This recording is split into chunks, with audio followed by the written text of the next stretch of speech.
Okay, so we're gonna call this particular agenda to order here. So I got 504. We're gonna skip the Pledge of Allegiance for now because we're all both. I think we're both on online, so we'll skip that one. Is there any public comment today? Not at the moment. I can't hear you. Say again? No, no. No comment. No. Okay. Could we So have could we have a staff member do Pledge of Allegiance? sure, let's do that. I can. Cool. All right, I'm Thanks, Ken. checking out. Right hand over your heart. Ready? Again. Pledge allegiance to the To flag the flag of the United States of America and and to the republic for which it stands, one nation, under God, indivisible, with liberty and justice for all.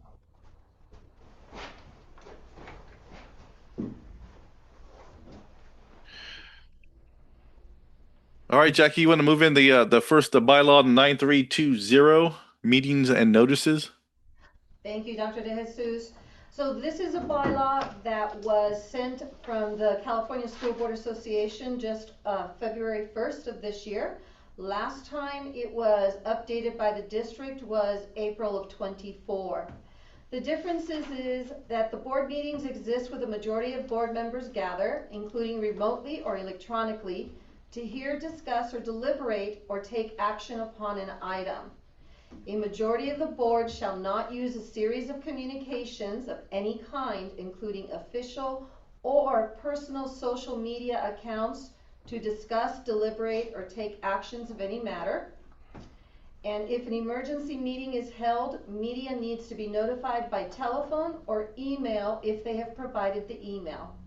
And then locations of meetings, the additional change adds that no meeting may be held in a facility that prohibits the admittance of any person on the basis of ancestry or any characteristic listed in Government Code 11135, which is inaccessible to individuals with disabilities or where members of the public must pay or purchase in order to be admitted. The new bylaw removes certain sections that were in the one from 24, which is traditional teleconferencing, teleconferencing by individual board members due to just cause, teleconferencing by individual board members due to emergency circumstances, or teleconference meetings during a proclaimed state of emergency. And those were all removed because they have come up with the next bylaw, which is 9320.1, which addresses those issues. So 9320.1 is also new from the CSBA for February 1st of this year. And it talks about the need to hold board meetings in which board members meet remotely or in which individual board members attend and participate remotely. And then it gives specific definitions of certain words and terms. First one is local emergency, and that is a condition of extreme peril proclaimed by a city, county, or city and county. A local health emergency proclaimed pursuant to Health and Safety Code 101080, and that safety code is the release, spill, escape, or entry of waste. And waste is considered hazardous waste, medical waste, or dangerous substance, or also contagious, infectious, or communicable disease. The next definition is remote, which is not being physically present. Remote attendance and participation, which is the ability to attend and participate in a board meeting by electronic means. A remote board member is a board member not physically present who seeks to attend and participate in a board meeting. And then it gives different examples. So the first one is the traditional method of remote attendance, and that is remote board members may attend and participate as long as the following conditions are met. All votes need to be taken by roll call. The meeting is conducted in a manner that protects the statutory and constitutional rights of the parties or public appearing before the board. Physical location of the remote board member is open and accessible to the public during the meeting, except during closed session. The location from which the remote board member will attend the meeting is noted in the agenda, and the agenda is posted at that location in advance of the meeting. And at least a quorum of the board is within the district boundaries. So we would need to have at least a quorum here at the district office for the board meeting. Then the next is remote attendance as an accommodation. So a board member with a qualifying disability under the Americans with Disability Act that precludes the board member from attending in person. If the request is granted, they may attend and participate in the board meeting as long as the following requirements are met. And some of these are repetitive, but again, the vote by roll call. The remote board member utilizes both audio and visual technology to participate. The remote board member publicly discloses before any action is taken whether any individual of the age of 18 or older is present at the board member's location and the general nature of the member's relationship with each individual age 18 or older. Conditions not required: location of the remote board member in the agenda, making the location of the remote board member open and accessible to the public, or the posting of the agenda at the location where the board member is. In these circumstances, the remote board member shall be considered to be attending in person. So Now, yes. I want to backtrack just to clarify, because I'm reading something different for the SB 707, which talks about that change. And you mentioned that if a board member is using the just cause exception and is at, let's say, at his residence, to my understanding of what I'm reading now, it doesn't have to be his space no longer has to be accessible to the public, and he no longer has to post an agenda if the quorum at the physical location is met. And I don't know if maybe I heard wrong, but I believe you mentioned that you still needed public access, and I'm reading something totally different under SB 707. Okay, so the public access is if it's a traditional method of remote attendance. So that's if somebody if a board member is going to participate and attend, they have to meet those specific requirements. Now, what you're talking about, if it's a remote attendance as an accommodation, no, they don't have to have a public, it does not have to be open to the public. They do not have to post the location or anything. The next item is what you're talking about, just cause. And that's beginning July 1st of 2026. And it gives what is considered just cause, and that if it has to do with childcare or caregiving that the board member needs to do during the time of the board meeting, if they have a contagious illness, or if it needs to be related to the board member's physical or mental condition, not otherwise reasonably accommodated. If the board member is traveling, so if they are out of state or the local agency, if they're immunocompromised, someone at their home where it would be a risk for them to participate in person, or if physical or family medical emergency prevents the board member from being here in person, or if they have a military service obligation. And in that case, the vote has to be taken by roll call. The meeting is conducted in a manner that protects the statutory and constitutional right again. The public is able to access the meeting via a two-way audio-visual platform.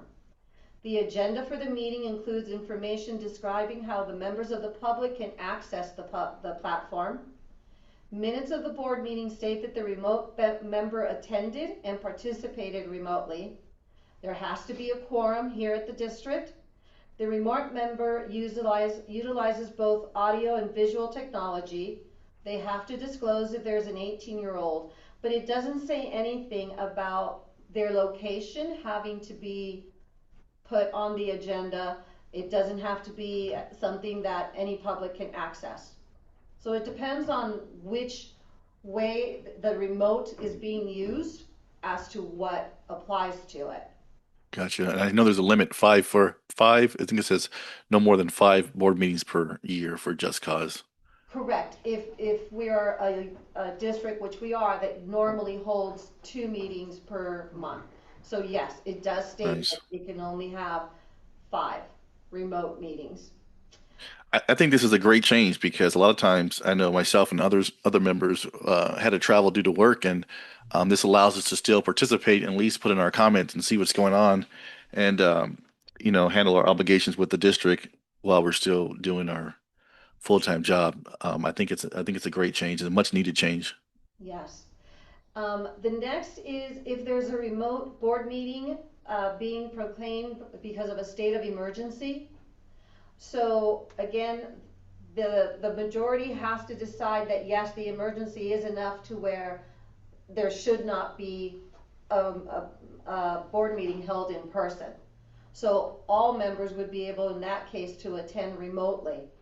And the agenda, let's see, the board may hold a remote board meeting without including the location of the board members, making the location of the board members open to the public, posting the agenda at the board members' location, and there has to be at least a quorum that even though it's remote is still within the boundaries of the district. That one entails, again, votes by roll call. Public is able to access the meeting via call-in or audio-visual platform or service. And the agenda for the meeting includes information describing how members of the public can access the platform. And the board may continue under a state of emergency to meet remotely throughout one or more 45-day period. If we need to extend for another 45-day period, again, the board needs to reconsider and make the decision that yes, it's still necessary. So it's not an automatic renewal of the 45 days. It has to be voted on by the board. The next bylaw is 9322, which is the agenda and meeting materials. Last time the district adopted this policy was in January of 2007. And this policy again is new from February of 2026. It offers 2 different ways for public comments. One is a public comment item for all open session items, or a separate public comment for each open session agenda item. And it gives you 2 options. So you know the district, we will, once we bring this up for a approval for a vote, we need to decide which option we're going to use. There's also the agenda doesn't need to provide an opportunity for public comment on an item that has previously been considered at an open meeting by a committee comprised exclusively of board members, provided that the following conditions are met. Members of the public at that time were afforded an opportunity to comment on the item. The item has not been substantially changed since the committee considered it, and a quorum of the committee attended and participated in the committee meeting at which the item was considered from a singular physical location that was identified on the agenda. The agenda for a regular board meeting shall provide members of the public with an opportunity to address the board regarding matters within the subject matter jurisdiction of the board which are not on the agenda. The next item is the disability related accommodations or modification. The change is the agenda for a regular meeting shall list the address designated for public inspection of documents related to an open session item or for records of a statement threatening litigation against the district to be discussed in closed session when such documents have been distributed to the board less than 72 hours before the meeting. Each agenda shall include a statement regarding the option for students and parents or guardians to request that directory information or personal information of the student or parent or guardian be excluded from the minutes, and that request has to be made in writing. For the agenda preparation, if a board member makes a written request to have a specific matter within the subject matter jurisdiction of the board, and it is denied, the board member may appeal the response to the request of the board. The appeal shall be placed on the next upcoming regular meeting agenda for board action. The action will only decide whether, when, and how the item would be agendized if that is what is decided by the board. Then it discusses the regular meeting agenda dissemination to members in the public. Materials distributed to the board related to a regular meeting shall be made available to the public upon request without delay. Agendas will be posted on the home page of the district website. And then it goes into if a writing which relates to an open session agenda item or which contains a claim or written threat of litigation which will be disclosed in closed session during a regular meeting is distributed to the board less than 72 hours prior to the meeting, the writing shall be made available for public inspection at a designated location at the same time the document is distributed to all or a majority of the board.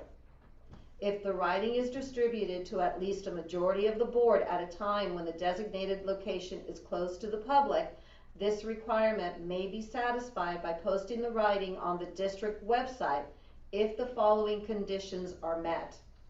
An initial staff report or similar document containing an executive summary and any staff recommendations related to the agenda item is made available for public inspection at the designated location at least 72 hours before the meeting.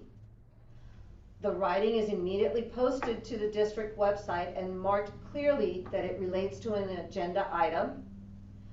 The district lists the website address where such writings may be assessed on all board meeting agendas, and a physical copy of the document is made available for public inspection at the designated location at the beginning of the next regular business hours, but not less than 24 hours before the meeting.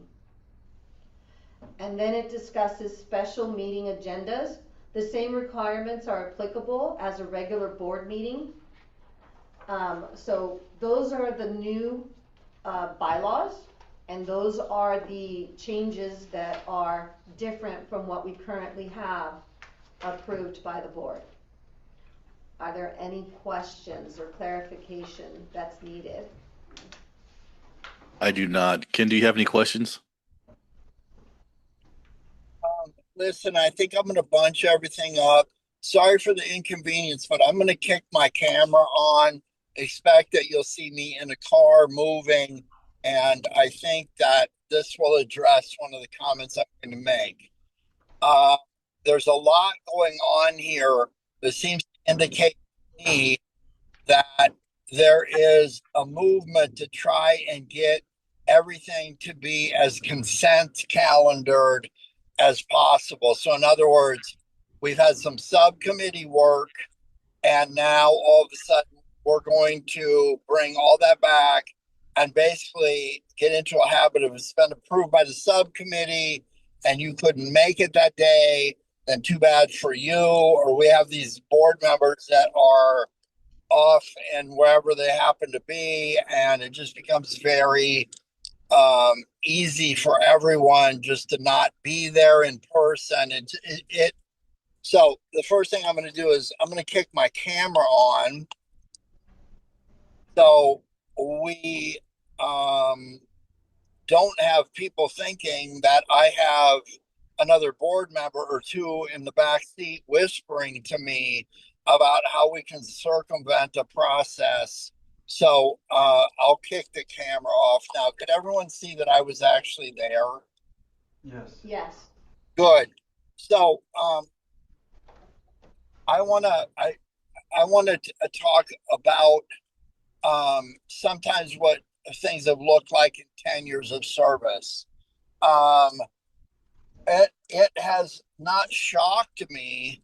It would not shock me to find out that at certain times you may have had staff members texting each other. You may have had board members texting each other. I'm talking about the days of the charter fiascos. You may have had some interest in the community. I would hate to think that someone's wife was telling them what to do. But here's what I would think. I think the nature of it is if you're sitting up there texting everyone and you had somebody in the community who's particularly litigious, they could ask, since you are sworn in, since you are conducting the district's business, and since you can't separate your phone from your hand, that maybe your personal phone has become an instrument of district business. And I think that if everybody looked at it that way and decided that, well, I do have to take a call from work, I have an emergency, that I could depend on the rest of my board members to handle the business, because we have cohesion enough on the board where there's not a bunch of underlying motives and politics and all that going on. So I think I would tell someone, if you're in the business of producing evidence by using your phone to text everybody in a meeting, it would not shock me to find out that the lawyer for the district could not protect what you're being texting on your phone from being introduced into the record. And of course, when that happens, you don't get to pick what you want everybody to see. The contents of your phone get produced and then someone else picks for you. So to be on your phone and chit-chatting with everybody and texting, and especially if there's something controversial where you're having to make a rough decision that the community might be split on, and especially if there is an issue where there are some things that the board members cannot release and make in details in making the decision. I have lived through these things, all of them. It's been a long time since I've lived through them. And I think we've got a board that is able to say, yeah, I understand, whatever you got going on at work, go ahead, step out, whatever. So that's about as nuanced as I can get about the individual board members and their conduct with communicating with others, anything that would violate the Brown Act. So if I'm in one of these meetings and I've got someone else that's a board member chit-chatting with me in my hotel room and influencing the policy of management or any other subcommittee, that's the nature of this. They want the business to be open. Now, I do know of a situation where there was a Brown Act violation against the majority of a board because they changed the date of the day of the meeting and the time of the meeting, the regular meeting. And somebody went through and said, tell me and show me where this was done and discussed in the public meeting, an open meeting. And it was very quickly determined this decision was made by a couple board members getting on the phone. This did not happen here. So the intent of this is not to have some clandestine communication going on and to make this into a cut and paste and exclude the public. So that's on the personal level. When it comes to public comment, I have never, ever been a proponent of saying, okay, if you're going to make public comment, you're going to make the public comment now at the beginning of the meeting for any item not on the agenda. And you're also going to be required, if you tend to speak on a subject in an agendized item, you're also going to make that now, because once that time period is over, we can be up there saying whatever we want or whatever, and the public is virtually squelched from participating. I don't support that. I am of the idea that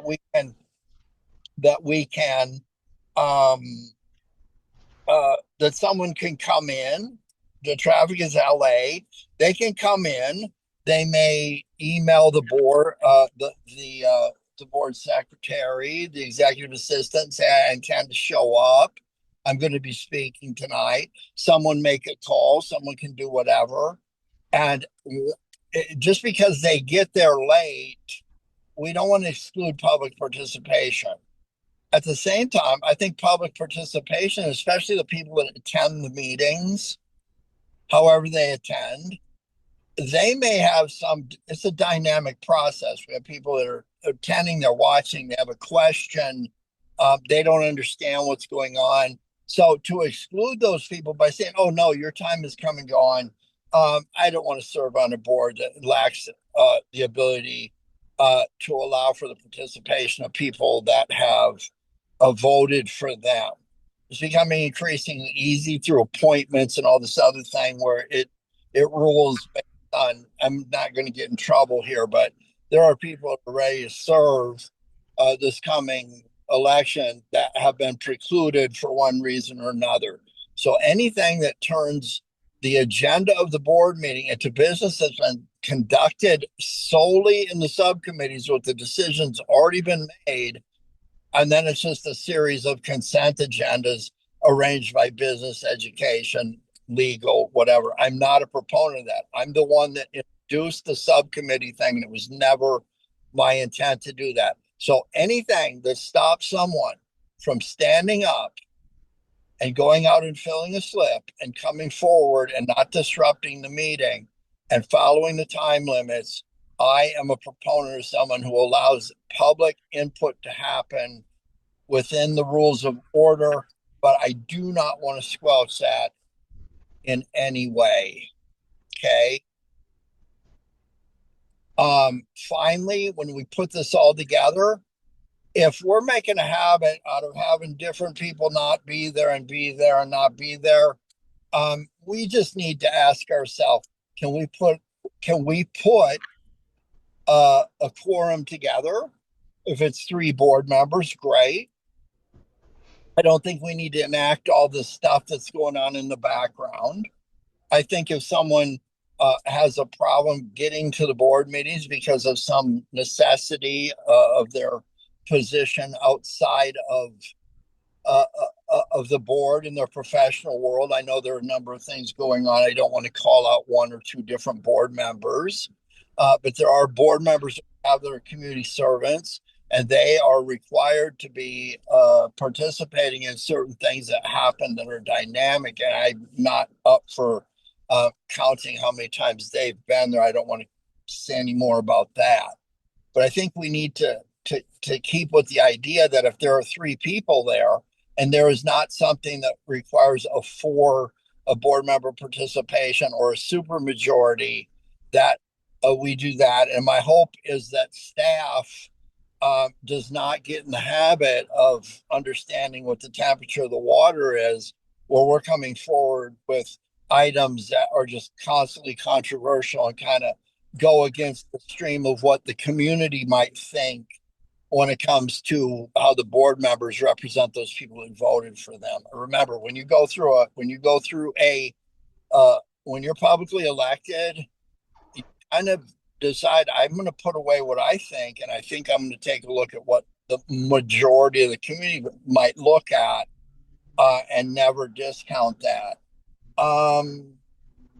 So I think that's that. So again, if you're going to be on your phone the whole meeting and you need somebody in the community who considers himself an influencer to be telling you what to do when you vote, I would suggest you reconsider your ability to function on the board.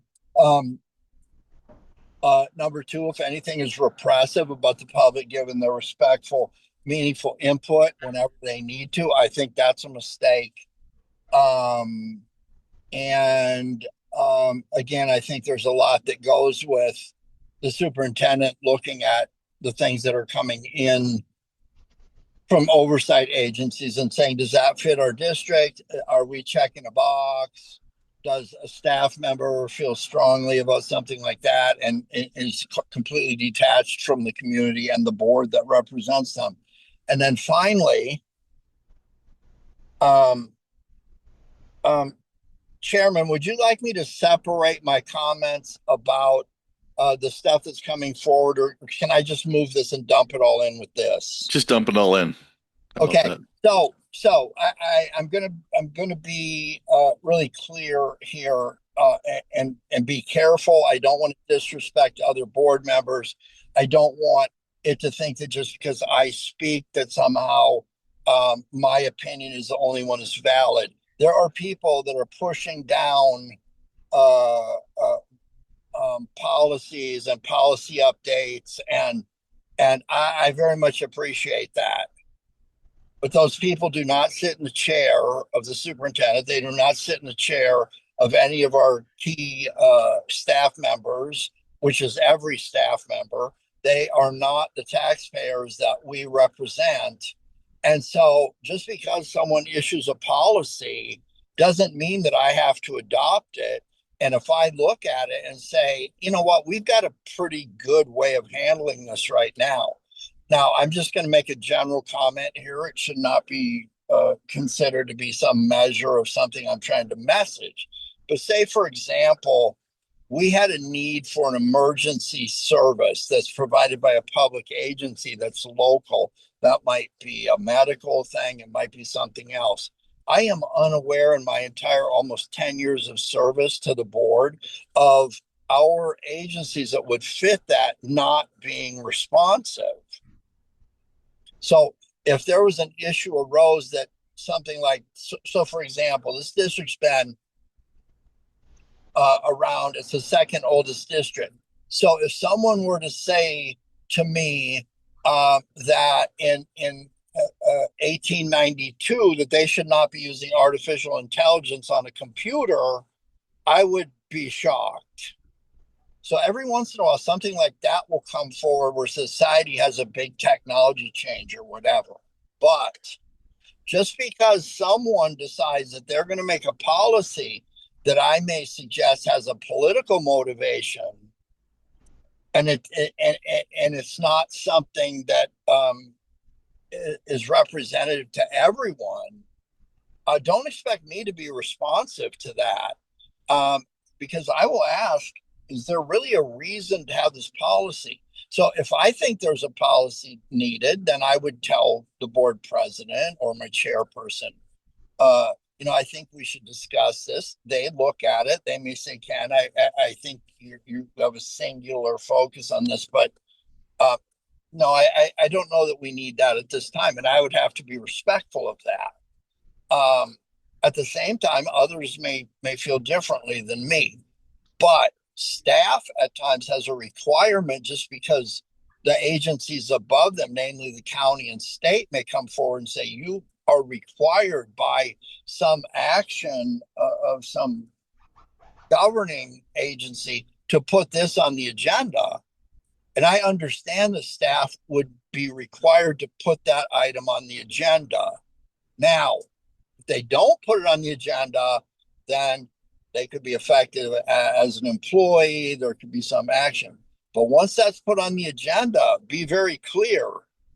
Part of the reason us board members sit here is because we maintain something called local control, and that is relevant to whether or not this stuff within reason, the average reasonable person would look at it and say, yeah, you have to have that or something. But if it's something that's very nuanced and it represents something that's not, don't be surprised if a board member refuses to participate. And in fact, you could see a situation where something's on the agenda and the board does not participate at all. And something needs to be moved in and seconded to be open for discussion. Now, things may be on the agenda. Again, staff's responsibility would be to reintroduce that over and over and over. But let's not forget local control of this district and its students and the considerations that go with individual students, groups of students, and the students as a whole does not lie with anyone other than the 5 board members that represent this district. I'm trying to be as clear as possible without, causing a lot of trouble. Staff does a great job in this subcommittee that I hold a seat on to make sure that everything that's being put to them ends up in discussion here. I respect that. And just because something doesn't appear to be all lined up 100% doesn't mean staff is doing anything other than an excellent job. So Thanks for your patience. I'm long-winded, but there was a lot said there. In summary, get 3 board members there, have an agenda that's not obtuse, give the people an ability to speak in a reasonable way. Do not rat hole everybody into corner. Do not put the work of the entire board into subcommittees, and do not expect that things that do not fit our community and are irrelevant and create partisan politics on one side or the other, that I will ever consider those. Thank you. Thanks, Ken. Well said. We're going to move on now to future meeting agenda items. Do you have any recommendations, Ken? No, staff is doing a great job lining those up for us. Yeah, she is. I can't complain. You did a wonderful job. I like all the topics you've been bringing up, so I appreciate that. Does anybody else have anything else before we adjourn this meeting? I know it's getting close to our regular session here soon, so I know you're tired. Anybody else have anything? No, sir. Okay, so we'll adjourn this meeting at 5:40, and then we'll see you tonight.